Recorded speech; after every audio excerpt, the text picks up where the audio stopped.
Good afternoon, Facebook.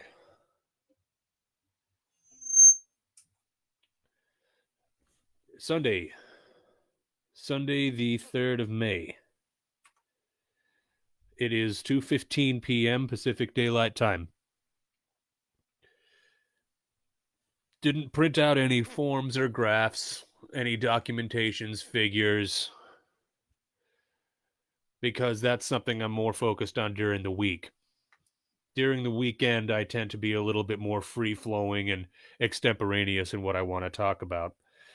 Uh, I guess the thing that's kind of captured my attention the most lately with respect to COVID-19 is the way that big tech, such as Facebook, such as YouTube, and its parent company Google, the way that any dissent from the sort of orthodox way of thinking about coronavirus is being essentially suppressed.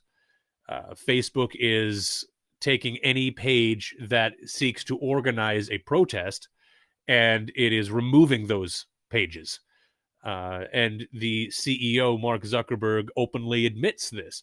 Same thing with the CEO of YouTube, who has decided that any information contained within a video which contravenes what is being recommended by the World Health Organization, an organization which is under a lot of scrutiny for being dishonest in its handling of the initial stages of the pandemic, those videos are being removed completely.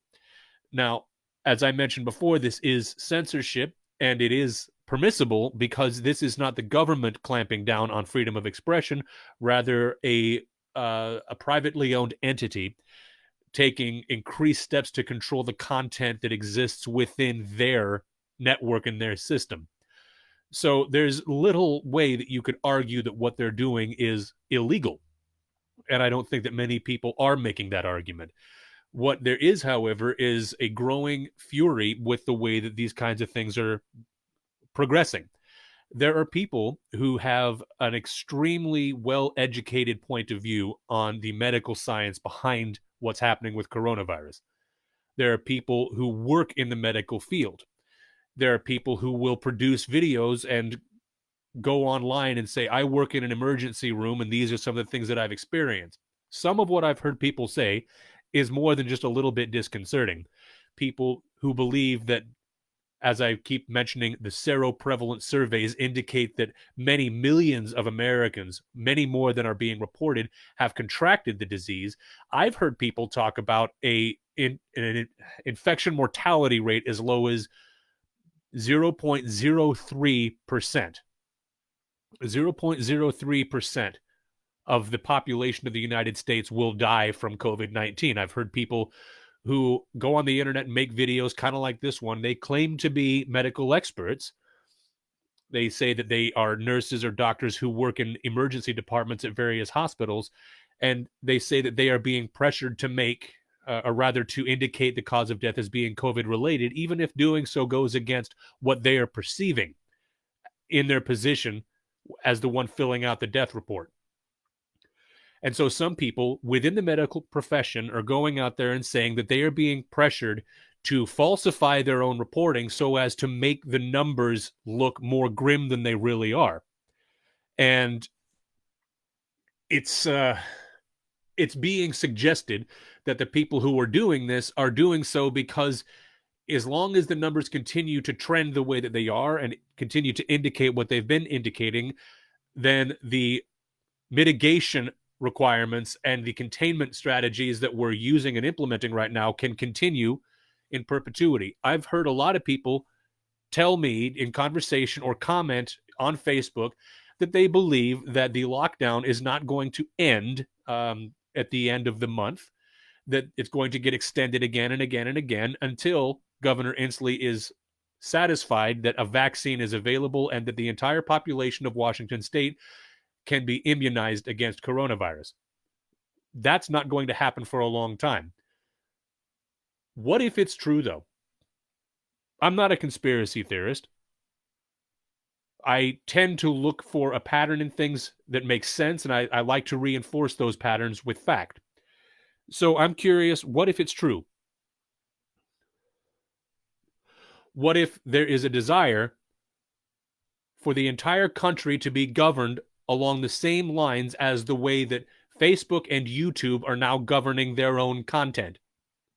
What if there are people in positions of influence and authority within the United States, many of them unelected, who would really like to see expression and speech controlled in the same way that the CEO of YouTube is openly admitting she is controlling the content of the videos within YouTube?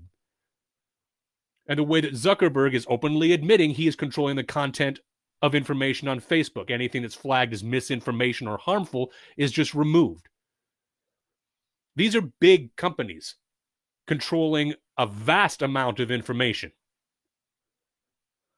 And they have the ability to control who sees what and who says what. So what if it's true then that the same powerful way of thinking, these people in positions of elevated prominence and influence, will begin clamping down on what we express, not just through social media or on digital platforms, but just in normal conversation?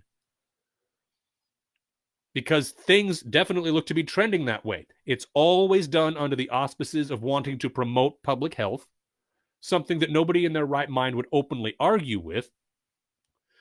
But anytime somebody dissents from the orthodox way of thinking, they are said to be acting against public interest. They're shunned, and their content is censored and removed. I think that's pretty disturbing. I think having an open dialogue, examining all points of view, even if someone might look at a certain point of view and say that it's so ridiculous that it doesn't even deserve consideration, I think including all possible points of view on a situation, including a situation like this, is important. That doesn't mean that I've decided there can only be one answer, that there can only be one outcome. It just means that in order to arrive at the outcome and the answer that serves everyone the best, necessarily requires a discussion involving all possible interpretations of the situation. The fact that we're not seeing that, the fact that that's not being allowed on platforms that are as influential and widely accessible as YouTube and Facebook, that's disturbing to me.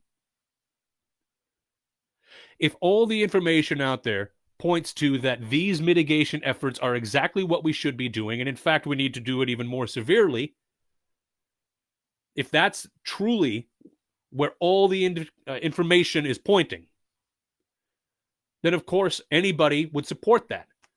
But the fact that different points of view are being removed from the conversation is upsetting and disturbing to me. Why are we not allowed to dissent? It bothers me a lot. I'm going to spend some more time throughout the next week examining the different ways in which the United States government, in partnership with a lot of big tech companies, are surveilling the United States, surveilling what we're saying, where we're going, the devices that we have, smartphones, etc. I'm really curious to see what information within the public domain there might be with respect to how extensive this surveillance really is, how necessary it is, how effective it is, and whether or not it does constitute an infringement on our constitutional rights. That is a topic of a lot of heated debate and discussion amongst many learned people right now. And provided that that information and those conversations and debates are still available for us to view and study online, I intend to continue looking into it. Because this is a very unprecedentedly disturbing situation. I would say that I agree that the cure cannot be worse than the disease. I would say that I agree with that wholeheartedly. And I would say that it's worth looking at as to whether or not there are certain ideological or political ambitions being facilitated through the current situation and the way that our lives are now so firmly under government control. It's worth exploring. It's worth looking at. And that is not to prejudge the outcome. It is to promote the right outcome being arrived at through the right means. And in my belief, the right means would be an open, honest discussion that does not suppress dissent or a differing point of view. That's what I hope for. That's what I push for. And as long as we're being denied that, I think we all should be very, very concerned because it doesn't make sense. Thanks for listening. Be good to each other.